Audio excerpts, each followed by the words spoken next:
Oke, lanjut lagi guys. Nah, ini sekarang kita lanjut tentang heading. Nah, apa sih yang perlu kita pelajari di heading? Nah, gitu ya. Eh, ini salah satu topik yang terlalu easy gitu, mikir buat mahasiswa saya gitu. Apalagi yang dari SMK gitu kan, mereka sudah sering tuh garap heading, garap apa gitu, garap HTML gitu. Kadang agak ignore gitu. Cuma ini pesan saya buat teman-teman yang dari SMK atau yang mungkin sudah punya pengalaman ngoding yang panjang gitu ya. Tetap perlu diperhatikan bahwa setiap pelajaran dasar, setiap pelajaran basic itu pasti bermakna. Jadi jangan pernah anggap remeh terhadap apapun yang dipelajari. Jadi kalau ketika kita udah buka pembelajaran itu dengan menganggap remeh, biasanya kita bakal ignore dan kita bakal nggak barakah gitu lah. Jadi pengalaman saya terhadap teman-teman yang dari SMK buat diajarin di kampus gitu ya, di Politeknik, mereka cepat dan di awal mereka cepat gitu ya, karena mereka sudah punya basic codingnya, sudah punya basic mainan VS Code-nya sudah kenceng gitu kan. Tapi falling out ketika nanti sudah naik di semester-semester yang atas. Jadi tetap di gelasnya dikosongkan dulu, walaupun mungkin pelajaran ini kan sudah pernah diajari gitu ya. Jadi kosongkan dulu gelas Anda, pelajari baik-baik, karena di setiap pelajaran itu ada hikmahnya ya. Nah, oke. Sekarang kita ngomong tentang headings. Apa sih itu headings? Headings itu kalau di HTML tuh kita ngomong kayak gini, H1 gitu. H1 gitu. Heading 1 misalkan. Nah, ini adalah yang namanya heading. Nah, apa sih heading? Heading itu kalau kita bahasa Indonesia kan, itu judul. Atau subbab. Atau bab. Atau mungkin subbab. Atau apalah ya. Nah, equivalentnya kalau di Microsoft Word, itu nanti teman-teman bakal ketemu menu yang namanya heading 1, heading 2, sampai heading sekian ya, di stylingnya itu. Nah, itulah yang namanya heading. Apa fungsinya heading di HTML? Ya, dia menjadi sebuah heading. Ya, heading itu apa? Ya, itu tadi judul. Jadi judul ya, di dalam sebuah halaman HTML. Nah, seberapa banyak heading yang boleh kita pakai di sini, nanti kita bakal masuk di bagian cara nulis heading. Nah, gini ya. Nah, cara nulis heading berarti kira apa? Kita punya nih H1 ya. Kemudian kita bisa punya lagi berapa? H2 ini. Kita coba aja. H3 heading 3. H4 heading 4. Nah, ini misalkan kayak gini. Nah, teman-teman bisa melihat di sebelah kanan. Ini heading yang 1 itu jadi paling besar, heading 2 semakin kecil, heading 3 semakin kecil, heading 4 semakin kecil. Kenapa semakin kecil? Itu bukan berarti dia iseng-iseng aja orang yang punya HTML ini membuat kayak gitu. Heading 5, bisa nggak ya? Heading 5 masih bisa. Heading 6. Masih bisa nggak? Oh, masih bisa. Nah, sekarang kita masuk ke heading 7. Ada nggak? Oh, nggak ada. Heading 7. Sorry. Heading 7. Adakah heading 7? Nah, lihat di sini ya. Ini limitnya. Heading itu adanya sampai 6. Ya, mentok heading itu sampai 6. Berarti di heading 7 ini sudah invalid, sudah nggak benar.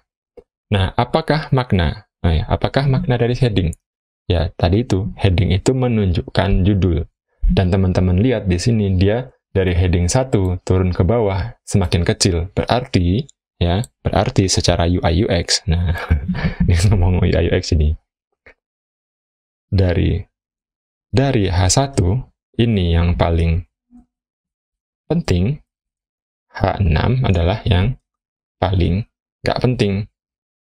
Nah, ya. Jadi itu gunanya heading. Jadi heading 1 adalah berita yang paling penting, heading 2 adalah berita judul yang lebih tidak penting daripada heading 1 gitu kan. Yang paling tidak penting adalah heading 6. Least importance-nya adalah heading 6. Nah, apa hikmahnya dari sini? Yaitu tadi, heading-nya itu yang pertama itu harus kita bikin menjadi yang paling penting gitu kan. Dalam sebuah halaman HTML, kita punya 6 heading. Heading yang paling penting adalah heading nomor 1. Tuh.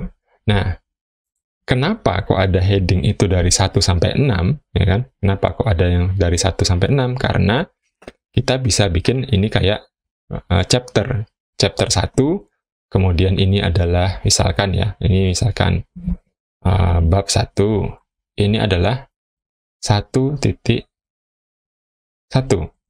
Sorry. Pernah lihat nggak kayak gini?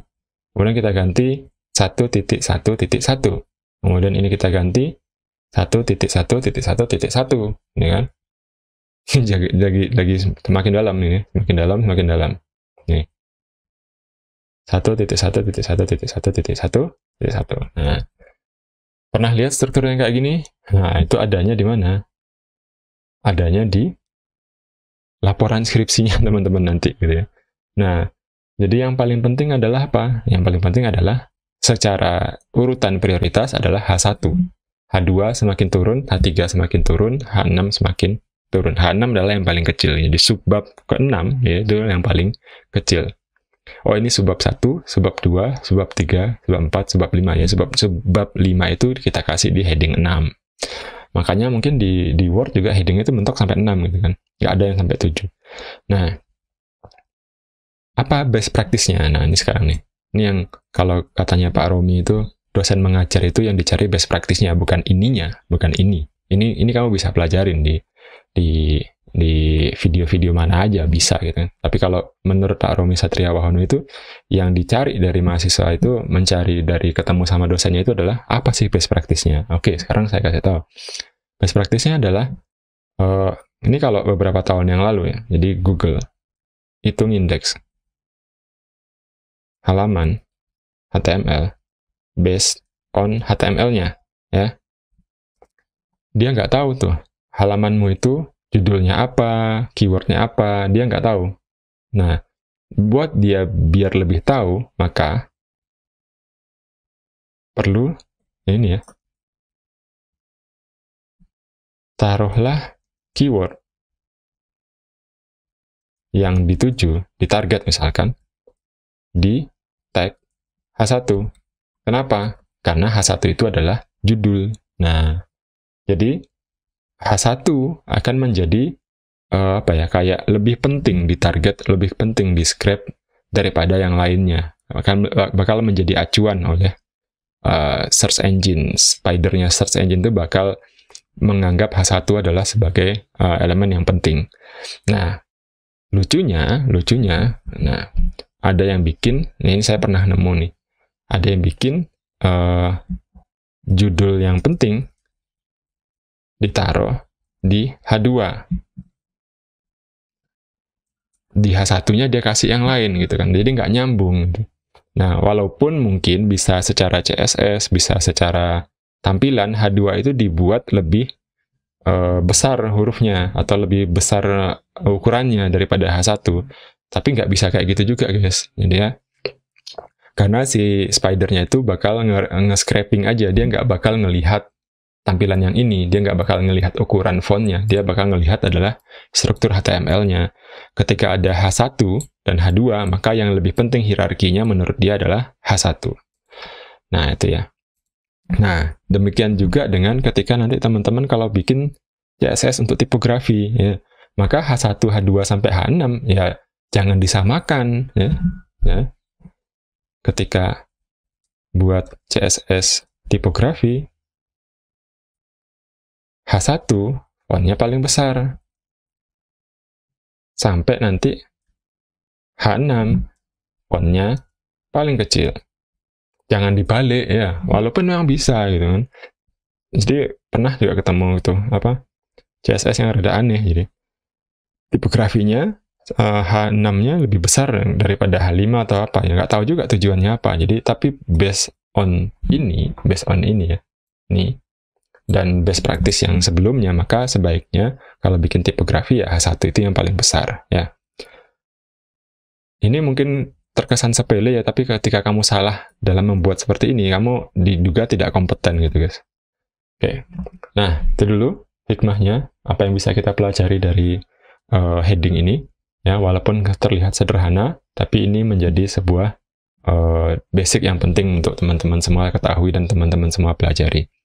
Oke, recapnya adalah ini, ada di sini. Judul itu biasanya menggunakan H1, subbab menggunakan H2 dan selanjutnya, dan H itu cuma ada sampai 6 ya. Dan best practice-nya tadi, Google itu ngindeks berdasarkan H1-nya juga dipertimbangkan. Ketika bikin CSS dan styling juga, teman-teman perlu memperhatikan bahwa di tipografi CSS-nya, maka H1 menjadi yang paling besar fontnya. Oke, itu juga ada hubungannya sama UI dan UX.